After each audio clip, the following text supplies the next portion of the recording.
Good afternoon class. कल वाली class में कहां तक बता दिया था? रिवर्स रेपो रेट तक बता दिया था, रेपो रेट तक बता दिया था, रिवर्स रेपो रेट तक बता दिया था।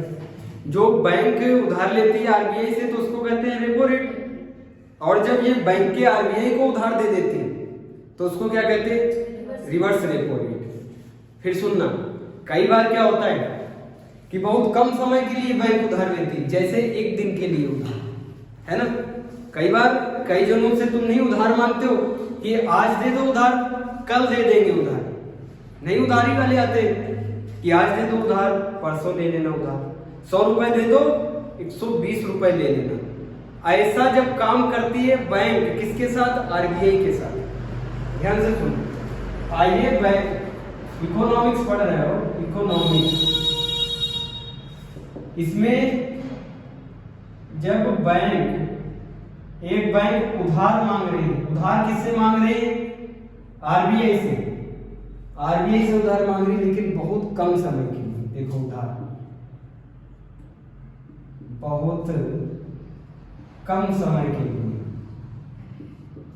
कितने समय के लिए? मैंने कहा 1 या 2 दिन के लिए। ऐसा कोई उधार लेता है? इतना भी उधार मांग लेती है। ऐसे उधार को पता क्या कहते हैं? MSF, फुल फॉर्म इसका लिख लो, मार्जिनल स्टैंडिंग फैसिलिटी। ऐसे उधार को बोलते हैं क्या? MSF उधार, मार्जिनल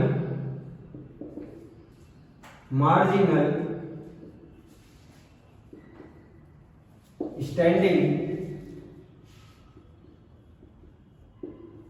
फैसिलिटी। कौन मांग रहा है? आरबीआई नहीं मांग रही, आरबीआई से बैंक मांग रही बहुत कम समय के लिए उधार, 1 दिन या 2 दिन के लिए उधार। दिख रहा है? ऐसे उधार को क्या बोलते हैं? MSF बोलते हैं। ऐसा उधार पता कब से लागू किया गया? 2011 से व्यवस्था लाई गई। ये जो MSF वाला उधार है, ये कब से चला? 2011-12 में चलाया गया। ऐसा क्षणिक उधार, थोड़ी देर के लिए उधार। आ रहा समझ में? हमने रेपो रेट बताया। रेपो रेट मतलब ये जब बैंक आरबीआई से उधार मांगे, साधारण उधार, कई दिनों के लिए उधार, उसको रेपो रेट बोलते हैं। फिर सुनना, बैंक के पास पैसा भरा हुआ रखा है, ठीक है, और ये कोई इससे लोन नहीं मांगने आ रहा है, तो ये उल्टा पैसा किसको दे देता है? आरबीआई को पैसा दे देता है, और आरबीआई से पैसे के साथ साथ लोन ले लेता है, पैसे के साथ साथ इंटरेस्ट ले लेता है 3% का। ऐसे को क्या बोलते हैं? RRR, और पहले वाले को 2R, reverse repo rate. Repo rate ऊपर वाला, ये रिवर्स रेपो रेट। फिर कई बार जरूरत होती तुरंत उधार की, 1 ही 2 दिन के लिए उधार। ऐसे उधार को क्या बोलते हैं? MSF उधार। आ रहा समझ में? अब डालो heading CRR, cash reserve ratio.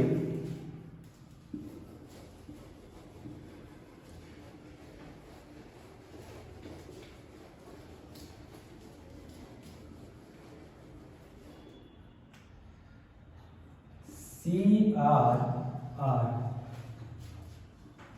Cash reserve ratio. ध्यान से सुनना, अगर बैंक के पास ज्यादा पैसा रहेगा, अगर बैंक के पास ज्यादा पैसा रहेगा तो वो ज्यादा लोन देगा लोगों को पैसा कमाने के लिए। देगा नहीं देगा? है क्लियर? बैंक के पास ज्यादा पैसा भरा पड़ा, बैंक क्या करेगा? इस पैसे को जला देगा क्या? बैंक पैसे से पैसा कमाता है। अगर इसके पास ज्यादा पैसा है तो ये क्या करेगा? उधार देगा। उधार जो लोगों को देता है इसको क्या बोलते हैं? लोन बोलते हैं ना, लोन। ये लोगों को पैसा लोन पे देगा, और जब लोन पे देगा तो मार्केट में ज्यादा पैसा आ जाएगा। जब लोन पे देगा तो मार्केट में ज्यादा पूंजी आ जाएगी। जब ज्यादा पूंजी आ जाती है उसको क्या बोलते हैं? लिक्विडिटी, तरलता का बढ़ जाना। लिक्विडिटी तरलता का बढ़ जाना। और जब तरलता बढ़ जाएगी मार्केट में, पैसा ज्यादा हो जाएगा, तो क्या बढ़ जाएगी?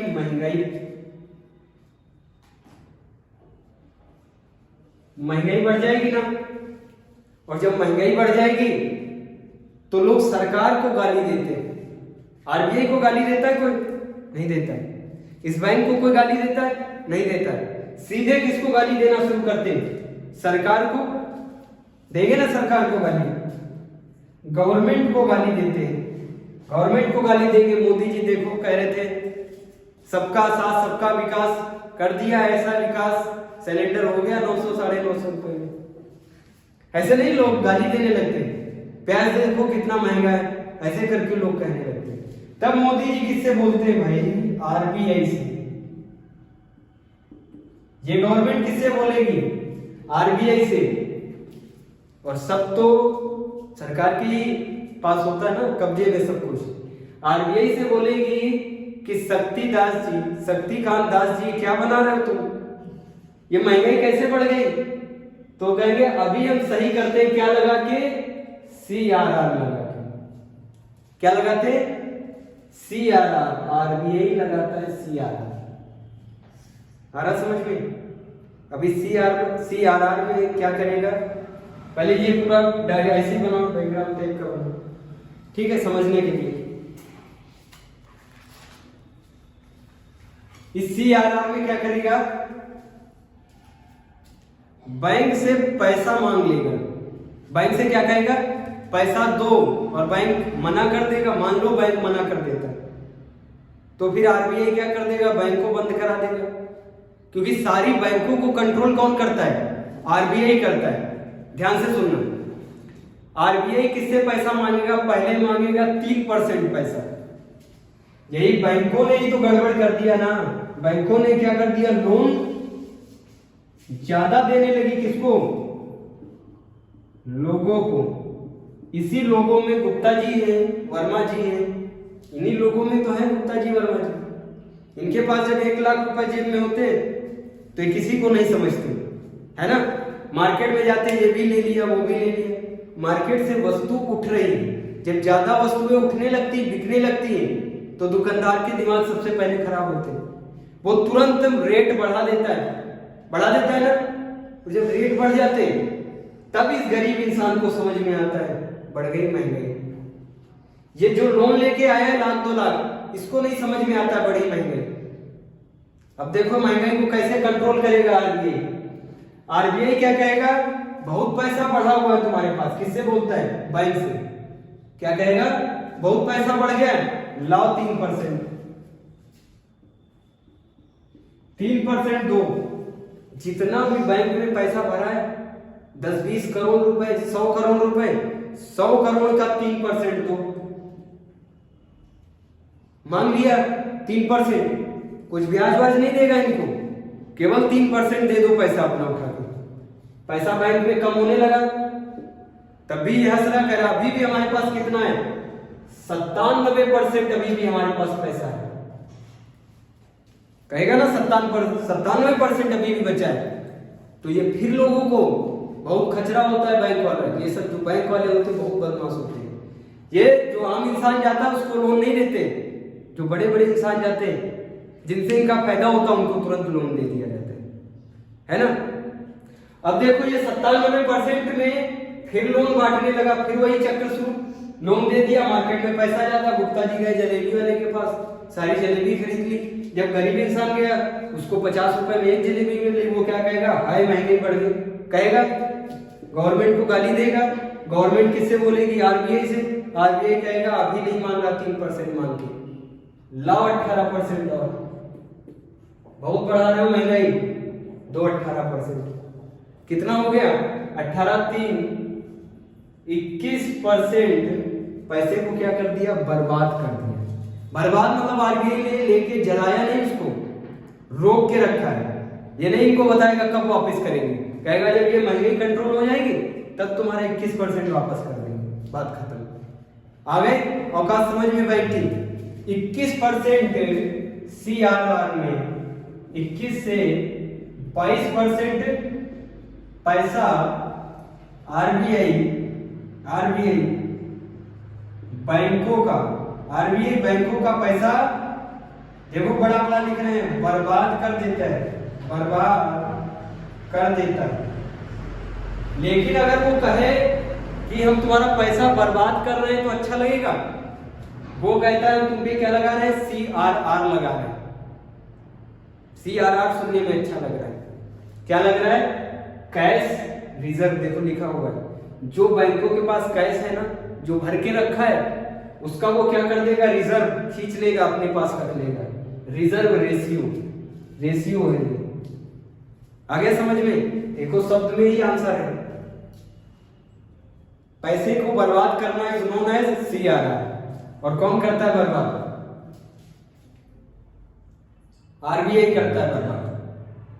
और CRR देखोगे बुक्स में बहुत टफ लिखा हुआ है, आया ना समझ में। और ये जो 21% इनसे ले लिया है, इस पे कोई इंटरेस्ट नहीं देगा, क्योंकि इन्होंने बदमाशी की। बदमाशी क्या की, लोगों को ज्यादा लोन दे रहे, है ना सही बात। आ गया समझ में, अब ध्यान से सुनना। अब मान लो बड़ी मंदी आ गई मार्केट में, मंदी आ गई, लोग कह रहे एकदम कूड़ा भाव भी चीज नहीं बिक रही, फिर सरकार गाली खाएगी, खाती ना सरकार गाली। जब प्याज नहीं बिकता किसान का तब भी सरकार गाली खाती, और जब प्याज महंगा हो जाता है तब भी गाली खाती। जो गाली देने वाले होते ना समाज में, वो किसी को नहीं छोड़ते, वो राष्ट्र को नहीं देखते, वो अपने आप को देखते हैं। समझ रहे हो। अब देखो सरकार करे भी तो क्या करे, जब महंगाई होती तब भी गाली खा रही, और जब महंगाई घट जाएगी तब भी तो गाली खाएगी। अब यहाँ पे आ गई मंदी।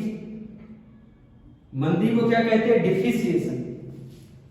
अब डेफिसिट जब हो गया, मंदी हो गई, तब लोग टमाटर खरीद रहे हैं 1 रुपए किलो में, 2 रुपए किलो में, फिर टमाटर वाला गाली दे रहा, प्याज वाला गाली दे रहा। तब जब ये गाली पता चलेगी गवर्नमेंट को गाली, ये फिर से कहेगा किससे, आरबीआई से, कहेगा क्या बना के रखा, वहां पे इतनी ज्यादा मंदी आ गई। तब आरबीआई क्या करेगा, आरबीआई ये उठा के 21% भेज देगा बैंक को, कहेगा 21% ले जाओ और प्लस हमसे क्या ले जाओ, रेपो रेट को भी कम परसेंट पे पैसा और लेके जाओ। जब इतना पैसा आ गया बैंकों में, फिर बैंकों का बांटना शुरू, फिर धीरे धीरे आने लगेगी क्या, महंगाई। ऐसे ही पूरी जिंदगी महंगाई और सस्ताई चलती रही, आज से नहीं चल रही, जब से दुनिया बनी है तब से सिस्टम चल रहा है। थोड़ा बहुत बैलेंसिंग में चलता है, तब भी लोगों को नहीं समझ में आएगा, क्योंकि अठन्नी चवन्नी भी बढ़ जाती ना तो लोगों को महंगा लगता है। लेकिन जो सैलरी बढ़ रही है, न्यूनतम वेतन जो बढ़ रहा है, वो नहीं समझ में आया। पहले इंसान कितनी सैलरी पाता था, 500 रुपए, 1000 रुपए गवर्नमेंट जॉब में पाता था। आज गवर्नमेंट जॉब में 60,000 रुपए सैलरी है ना। लेकिन टमाटर किस रेट का जोड़ता, हमारे बाबा टमाटर 1 रुपए किलो लेके आते थे। आज भी मानसिकता उसकी वो कि चीजें अभी भी उतने की होनी चाहिए जितने अकबर के समय थे, लेकिन सैलरी अभी कम मिल रही, 60 के भी और ऊपर जानी चाहिए। इंसान नहीं रहना चाहता, वो शक्तिमान बनना चाहता है, ये दिक्कत है। डालो हेडिंग, बजट।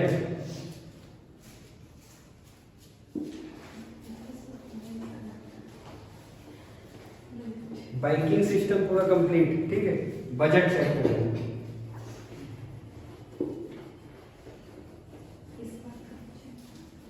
बजट।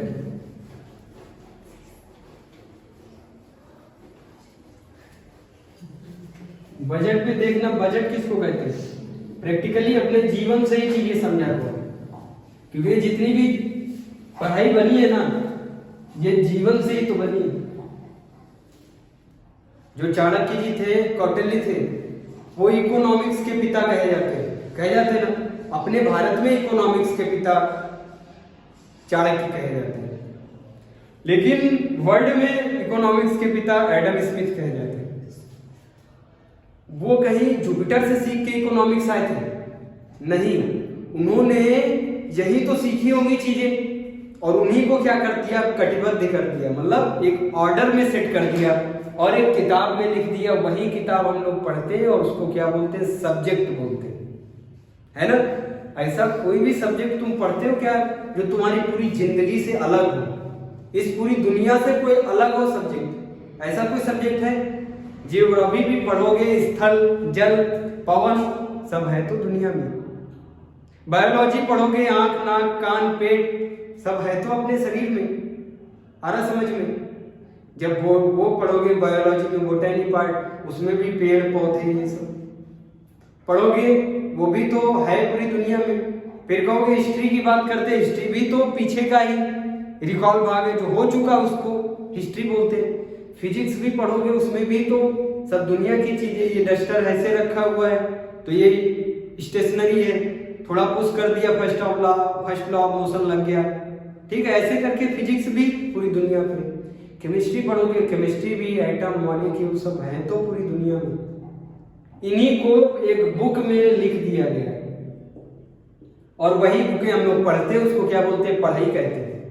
कुछ चीजें टफ होती कहते हैं वो टफ पढ़ाई है, भाग जाओ उससे, ठीक है। इसी प्रकार ये बुक भी तो लिखी है इकोनॉमिक्स की, और इसी इकोनॉमिक्स में तो लिखा है क्या, बजट। आ रहा समझ में? सरकार द्वारा आय और व्यय का वार्षिक वितरण को क्या कहते हैं, बजट। बजट की परिभाषा देखो, सरकार द्वारा वार्षिक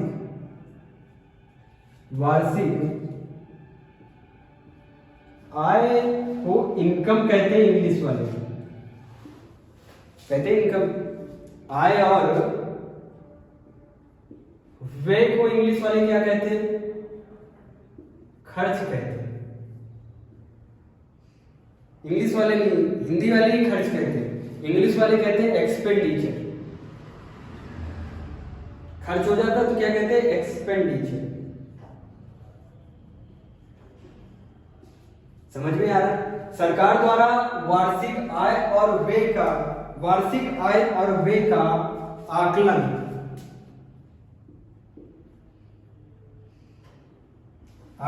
ही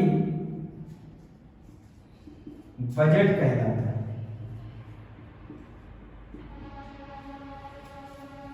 अपने घर में बजट भी तो लोग बनाते। कैसे बनाते हैं अपने घर में बजट? देखने, मान लो हम अपना बजट देख रहे हैं, हम अपना इंडिविजुअल बजट देख रहे हैं। हम क्या करते, एक जगह पे पैसा रखते हैं। ध्यान से सुनना, हम 10,000 रुपए कमाते हैं। मान लो एक महीने में 10,000 कमाए, एक महीने में 10,000 रुपए कमाए, एक महीने में हमको पता है 10,000 रुपए मिलेंगे। तो बताओ ये 12 महीने में कितने हो गए, 1,20,000 है ना, हो गए ना 1,20,000। हमने कहा अपनी मम्मी से कि मम्मी चिंता ना करो, हम एक साल में 1 ईयर में कितना कमाते, 1,20,000 1,20,000 कमाते हैं, ठीक है। इसमें से पैंट शर्ट वगैरह सब लेके या खर्चा वगैरह करके ये 20,000 हमने हटा दिए। 1,00,000 रुपए क्या करते हैं, जोड़ लेते हैं, और वो 1,00,000 रुपए कहां धर देते हैं, यहां पे। आया ना समझ में? 1,00,000 रुपए यहां पे धर दिया। उसके बाद इसमें से भी खर्च हो जाते हैं कुछ रुपए, इसमें से हमारे पास बचते कितने, 50,000 रुपए। ये जो आय था हमारा, जो हमने कमाया था, ये हमने देखा कितने दिनों में, 1 साल में, और कितना हमने खर्च किया ये भी हमने देखा, कैलकुलेट किया। इसको हम क्या बोलेंगे, हमारा बजट, कहते हैं ना हमारे बजट के बाहर है।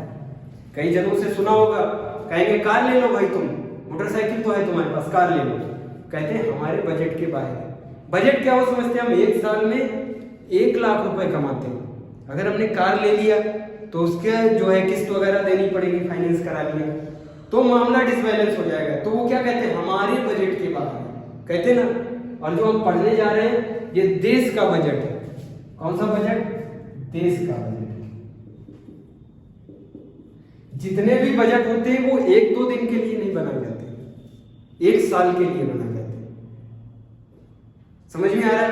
देश का बजट भी 1 ईयर के लिए,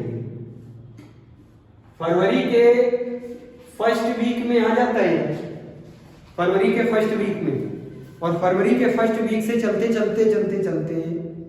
फिर जब 2021 से 2022 आएगा फरवरी का, वहां पे देखेंगे कितना पैसा हमको मिला था और कितना हमने खर्च किया।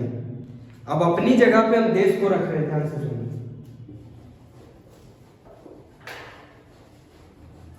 अपनी जगह पे देश को रख दिया।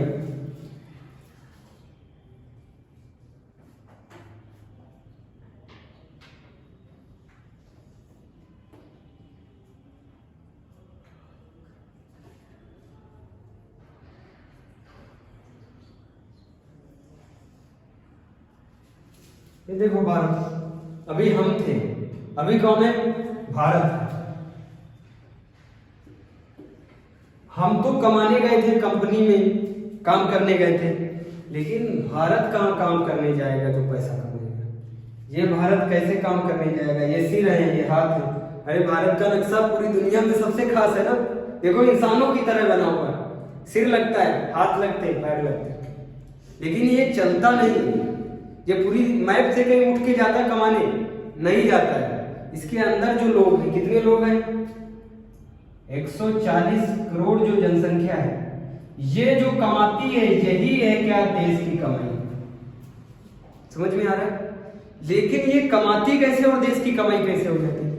हमने जो भी कमाया, हमने मान लो 5 लाख रुपए कमाए, तो कभी कभी बड़े आदमियों को क्या देना पड़ता है? टैक्स देना पड़ता है ना। 5 लाख के ऊपर कमाओगे तो तुमको टैक्स भरना पड़ेगा। समझ में आ रहा है? टैक्स भरना पड़ेगा, और इस टैक्स को कहते हैं डायरेक्ट टैक्स। हाथों हाथ ले लिया जाता है। इधर तुमने कमाया, उधर टैक्स भरा और तुरंत मामला फिनिश। एक होता है इनडायरेक्ट टैक्स, हम समझ नहीं पाते टैक्स गया।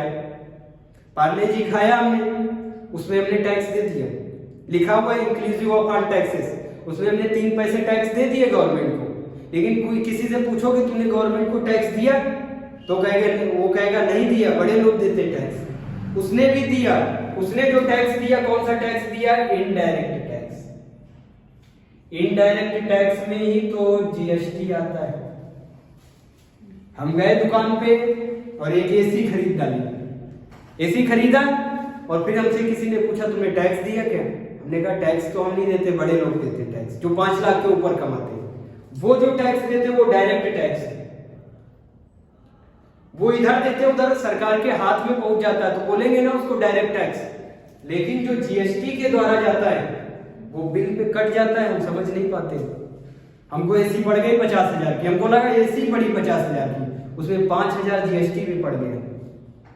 वो इनडायरेक्ट तरीके से सरकार के पास पहुंचेगा। ऐसे करके ये टैक्स कितना आता है सरकार के पास? 3 ट्रिलियन डॉलर। हमने कितना कमाया था एक साल में? 1,20,000 रुपए।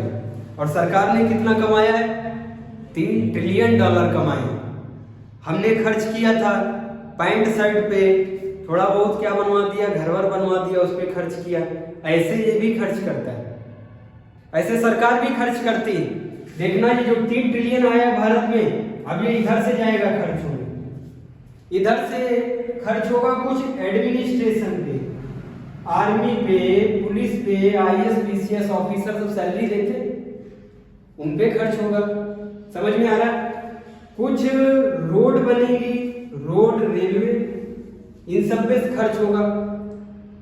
ऐसे करके जितना भी आया और जितना भी खर्च हुआ है, तब 1 साल हो जाएगा। 1 साल हो गया, लग गया 2022 का फरवरी, आ गया क्या फरवरी।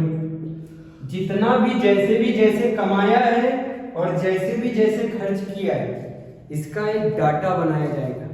कई बार मेला होता, मेला की कमेटी बनती और मेला की कमेटी में जितना चंदा आया है, क्या बोलते हैं उसको, चंदा बोलते हैं। उसी प्रकार से ये भी तो चंदा हुआ ना, ये देखो टैक्स कर, ये भी तो चंदा एक प्रकार का हुआ। जितना भी यहाँ चंदा आया, जैसे मेला कमेटी में चंदा आता है और उसके बाद जब मेला हो जाता है उसके बाद बताते हैं पेज लेके, सुना है माइक पे बताते हैं 3 लाख रुपए चंदा आया था, इतना इतना राम भगवान के मेकअप में खर्च हुआ, इतना इतना गधे में खर्च हुआ, इतना इतना पहनावे में खर्च हुआ, पूरा 3 लाख का 3 लाख हो गया, ऐसे बताते। ऐसे ही वित्त मंत्री, भारत का वित्त मंत्री, ध्यान से सुनना, बजट लेके कौन आता है, बजट लेके आएगा वित्त मंत्री, पूछा जाता है। मेला कमेटी में कौन बजट बताता है, मेला अध्यक्ष बताता है ना, इतने इतने राम भगवान पे खर्च हुए, इतना लाइट पे खर्च हुआ, रामडोल निकालने में इतना खर्च हुआ, झांकी बनाने में इतना खर्च हुआ। उसी प्रकार वित्त मंत्री, कई बार देखा जब बजट पेश होता है तो एक लाल कपड़े में और सिंबल बना होता है, लेके जाती सदन के सामने और बताती हमको मिला कितना था, 3 ट्रिलियन डॉलर मिला, हमने रोड बनाई 1 लाख करोड़ लग गया, हमने पुल बनवाया इतना लग गया, सबको बताती। वो जो लोग बैठते ना लोकसभा में, उनको सदन के सामने खड़े होकर बताती, तभी कहते हैं आज हो रहा बजट पेश। सुना है ना, बजट पेश हो रहा, वो साल के स्टार्टिंग में पेश होता है, पूरा कलेक्शन करते हैं, पूरा कलेक्शन जो भी एक साल में 2021 में जो कलेक्शन था वो 2022 में कहां तक, पूरे साल में जितना भी खर्च किया है वो बताएगा कौन, वित्त मंत्री, उसको कहते हैं बजट पेश कर रहे हैं। केवल नाम बदल जाते हैं, जो छोटे स्तर का होता है वो जब पैसा लेता है चंदा बोलते हैं, वो जब माइक पे बताता है कहते हैं मेला कमेटी वाले क्या बता रहे हैं, चंदा का विवरण बता रहे हैं, और यहाँ पे किसका विवरण बता रहे हैं, बजट का विवरण बता रहे हैं। वहां पे मेला कमेटी अध्यक्ष बताता है, यहाँ पे कौन बताएगा, वित्त बोले तो पैसे वाला अध्यक्ष, पैसे वाला अध्यक्ष कौन, वित्त मंत्री बताते कि यहाँ खर्च हुआ, ऐसे ऐसे खर्च हुआ, 3 ट्रिलियन डॉलर मिला था, बच गया कितना, 0.5 ट्रिलियन डॉलर बच गया। ये अब किसमें ऐड कर दिया जाएगा, वही 2022 वाले में ऐड कर दिया जाएगा, या फिर कोई योजना लाके लगा दिया जाएगा, उसमें कई रोड बनवा दी जाएगी, कई फैक्ट्री बन जाएगी सरकारी। हो गया, बजट आया ना समझ में। अब लिखो बजट के बारे में, बजट का वर्णन हमारे संविधान, इसको रफ कर देते हैं, बजट का वर्णन हमारे संविधान के आर्टिकल नंबर 112 में, 112, याद रखना, स्टार लगाना। ऐसे अब आर्टिकल पढ़ाएंगे जो इंपॉर्टेंट है आर्टिकल को। हमारे संविधान में आर्टिकल 112, ये देख लो 112 और स्टार साथ में, 112 में क्या है, बजट का वर्णन है, बजट का वर्णन पूछा जाता है, बजट का वर्णन किस आर्टिकल में, 112 में, आया ना समझ में। फिर लिखो, ये जो बजट शब्द है, ये जो बजट शब्द है ये फ्रांस से लिया गया है। ये जो बजट शब्द है, अब इसके इतिहास में चलते हैं थोड़ा, बजट के इतिहास में। बजट तो आ गया ना समझ में, अब देखो इतिहास इसका कैसा है।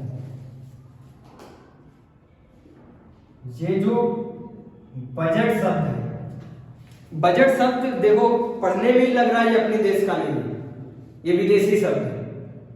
अपने वहां क्या बोला जाता था, कर बोला जाता था या चंदा बोला जाता था, लेकिन ये शब्द देखो कैसा है, बजट। ठीक है, ये शब्द कहां से आया है, ये शब्द फ्रांस से, ये शब्द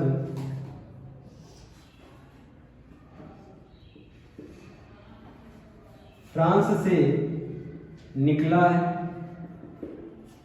बजट शब्द का अर्थ होता था चमड़े का थैला। क्या होता था वहां पे? इस बजट को शुरुआत में क्या बोलते थे फ्रांस में? BUGE, बूगे। फ्रांस में क्या बोलते थे? बूगे। और बूगे को ही मॉडिफाई कर दिया किसने? बजट में। इस बूगे का मतलब होता था चमड़े का थैला, चमड़े का थैला जिसमें रखेंगे पैसे। कई देखा होगा, कई पूर्वज लोग जो एज में ज्यादा है वो एक थैला रखते, पर्स नहीं रखते थे, एक थैला रखते थे, थैले में पैसे रखते थे ना, वो उनका बजट सिस्टम था। उसी प्रकार इनके जो पूर्वज थे वो पैसा कहाँ रखते थे? चमड़े के थैले में। उस चमड़े के थैले को क्या बोलते थे? बूगे। और बूगे ही शब्द क्या बन गया? बजट। और ये बजट शब्द कहां से निकला? फ्रांस से। आ रहा ना समझ में? भारत में बजट लाया गया 1860 में। भारत में बजट लाया गया 1860 में जेम्स विल्सन के द्वारा। भारत में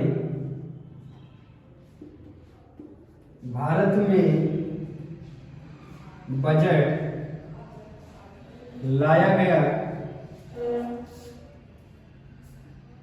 1860 में। किसके द्वारा? जेम्स विल्सन के द्वारा। याद रहेगा ना? जेम्स विल्सन के द्वारा।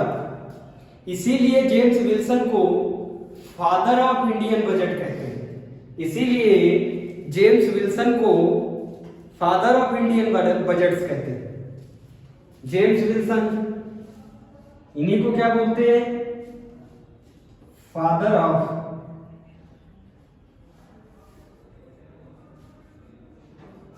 Indian budget. स्टार लगा।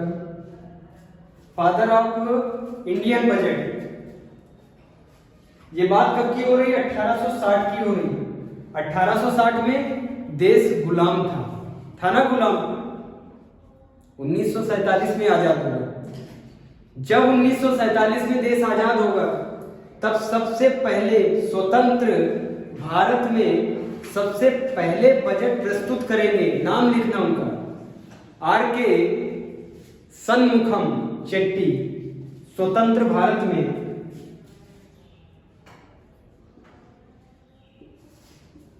स्वतंत्र भारत में सबसे पहले बजट प्रस्तुत करेंगे। ध्यान से लिखो कौन? क्या नाम है? RK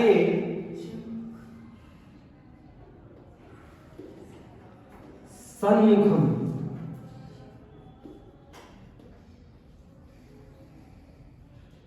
चेट्टी। दिख रहा है ना? देखो, RK सन्मुखम चेट्टी।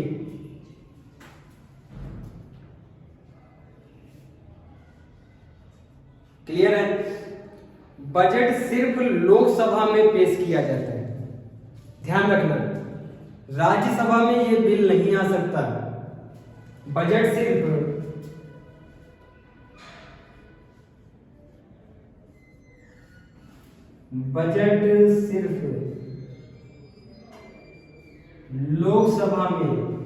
लोकसभा में पेश किया जाता है। स्टार लगा लो इस पे। बजट सिर्फ लोकसभा में पेश किया जाता है। क्लियर है? यहां तक कोई प्रॉब्लम? वो भी कब पेश किया जाएगा? First working day of February, first working day of फरवरी। ये सारे पॉइंट क्लियर है, सारे के सारे इंपॉर्टेंट है। हमारे संविधान में आर्टिकल नंबर 112 में बजट का वर्णन है, इसका मतलब बजट पेश ही किया जाएगा। जो संविधान में लिखा है वो तो किया ही जाता है ना, तो बजट हर साल पेश किया जाएगा। ये जो बजट शब्द है सबसे पहले निकला फ्रांस से। फ्रांस इसको क्या बोलता था? बुगे। बुगे का मतलब होता है चमड़े का थैला। चमड़े का थैला ही शब्द क्या बन गया? बजट। भारत में बजट सबसे पहले कौन लेके आया? 1860 में। कौन? James Wilson. James Wilson he father of Indian budget कहलाते हैं। जब देश आजाद हुआ 1947 में, उसके बाद स्वतंत्र भारत में सबसे पहले बजट प्रस्तुत करेंगे कौन? R K. Shanmukham Chetty. Clear? Budget सिर्फ लोकसभा में पेश किया जाता है। First working day of February, first working day of February. अब लिखो important fact, important fact.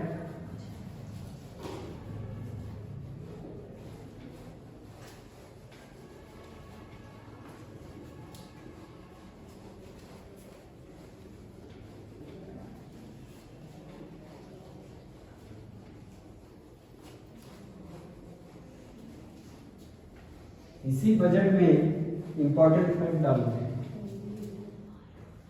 Budget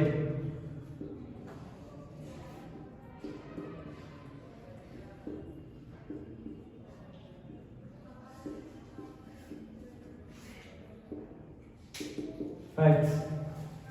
पहला फैक्ट देखो इंपॉर्टेंट। ऐसे दो राष्ट्रपति जो वित्त मंत्री थे, नाम बताना है। पहला,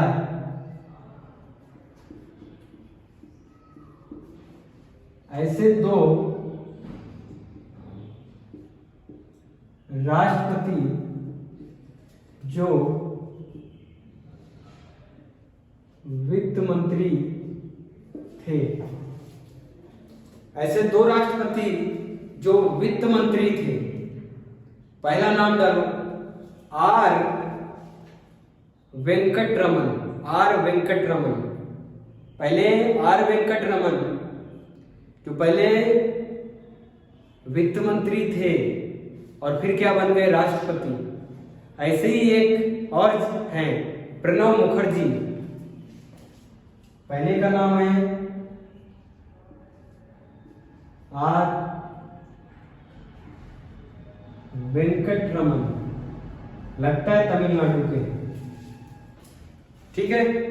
और दूसरे कौन है? सब लोग इनसे कई बार इनका नाम सुना होगा, प्रणब मुखर्जी।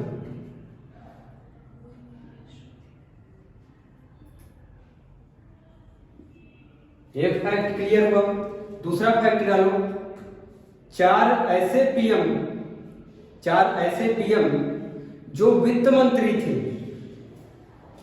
चार पीएम प्रधानमंत्री जो वित्त मंत्री थे।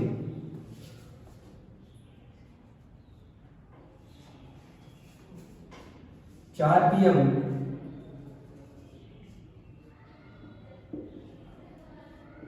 जो वित्त मंत्री थे, ध्यान से इनके नाम लिखना। पहले का नाम है मोरारजी देसाई। मोरारजी देसाई। मोरारजी देसाई में ही लिखना। सबसे ज्यादा बार बजट प्रस्तुत करने वाले, सबसे ज्यादा बार बजट प्रस्तुत करने वाले इंसान है मोरारजी देसाई। दूसरे का नाम है चौधरी चरण सिंह। चौधरी चरण सिंह। तीसरे जन है जो, उनका नाम है विश्वनाथ प्रताप सिंह। विश्वनाथ प्रताप सिंह। और चौथे तो सब लोग जानते होंगे, मनमोहन सिंह। पहले कौन है? जो ऐसे पीएम है जो वित्त मंत्री थे। पहले मोरारजी देसाई। सबसे ज्यादा बार क्या प्रस्तुत किया? सबसे ज्यादा बार बजट प्रस्तुत किया। एग्जाम में पूछा गया है क्वेश्चन, सबसे ज्यादा बार किसने बजट प्रस्तुत किया? मोरारजी देसाई ने। दूसरे कौन है? चौधरी चरण सिंह।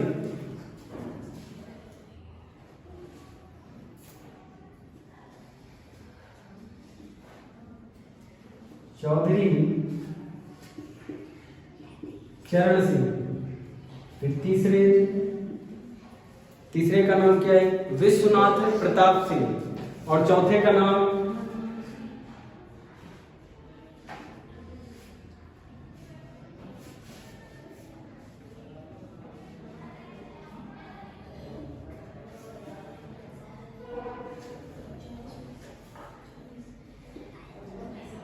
मनमोहन सिंह। नोट डाउन कर लो, आराम से समझ में। क्लियर है? दो ऐसे वित्त मंत्री जिन्हें बजट प्रस्तुत करने का मौका नहीं मिला, मर गए। दो ऐसे वित्त मंत्री जो बजट प्रस्तुत नहीं कर पाए, उससे पहले हट गए या मर गए। पहले का नाम है केसी नियोगी। केसी नियोगी। दूसरे लोगों का नाम है